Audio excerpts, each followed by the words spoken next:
नमस्कार, मैं हूँ शालिनी और आप देख रहे हैं बीबीएन भव्य भारत न्यूज।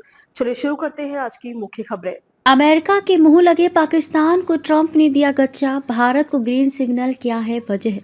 पाकिस्तान को अमेरिका का पिछलग्गू माना जाता है। कई मौकों पर पाकिस्तान अमेरिका की चमचागिरी करता नजर आता है। पाकिस्तान के फील्ड मार्शल असीम मुनीर और प्रधानमंत्री शहबाज शरीफ अमेरिकी राष्ट्रपति डोनाल्ड ट्रंप को रिझाने के लिए बार बार वॉशिंगटन का दौरा कर चुके हैं, मगर अब एक नई प्रतिबंधित लिस्ट में अमेरिका ने मुनीर के पाकिस्तान को भी डाल दिया है। अप्रवासी वीजा जारी करने पर जिन 75 देशों पर रोक लगाई गई है, उनमें एक नाम बांग्लादेश का भी है, जो इन दिनों भारत विरोधी हरकतों में लगा है और पाकिस्तान के साथ गलबहियां कर रहा है।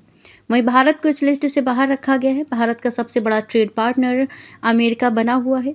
भारत अमेरिका के बीच 2024-25 में $131.84 बिलियन का द्विपक्षीय कारोबार हुआ है। दोनों देशों के बीच अभी बड़ी ट्रेड डील को लेकर बातचीत भी चल रही है।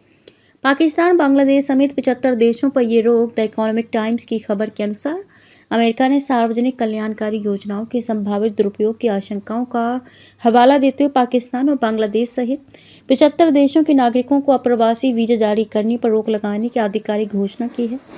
अमेरिकी विदेश विभाग द्वारा जारी एक बयान के अनुसार ये निर्णय राष्ट्रपति डोनाल्ड ट्रंप के आदेशानुसार व्यापक नीति समीक्षा का हिस्सा है।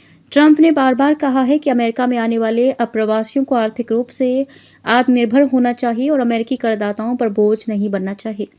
सार्वजनिक कल्याणकारी योजनाओं के दुरुपयोग के उच्च जोखिम वाली राष्ट्रीयता के लिए अप्रवासी वीजा प्रसंस्करण अपडेट टाइटल वाली ये नीतिगत जानकारी 14 जनवरी को अंतिम बार अपडेट की गई थी। ये 21 जनवरी 2026 से प्रभावी होगी।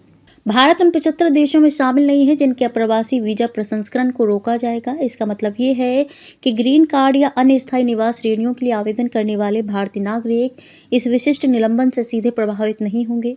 इस सूची में भारत के कई पड़ोसी देश जैसे पाकिस्तान, बांग्लादेश और नेपाल शामिल हैं। ये रोक विशेष रूप से अप्रवासी वीजा स्थायी निवास पर लागू होती है।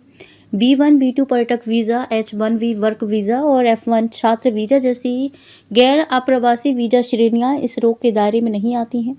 हालांकि सामान्य प्रक्रिया में देरी और वीज़ा साक्षात्कार के लंबित आवेदनों से आवेदकों पर असर पड़ सकता है। अमेरिकी विदेश विभाग के आंकड़ों के अनुसार भारत H1B वीज़ा की मंजूरी के लिए सबसे बड़ा स्रोत देश बना हुआ है और चीन के साथ साथ अमेरिकी विश्वविद्यालयों में अंतर्राष्ट्रीय छात्रों के प्रमुख योगदानकर्ताओं में से एक है। तो अभी तक के लिए इतना ही। मैं शालिनी आपसे विदा लेती हूँ। अगली खबर में फिर मुलाकात होगी एक और खास खबर के साथ। तब तक के लिए बने रहिए बीबीएन भव्य भारत न्यूज के साथ। नमस्कार।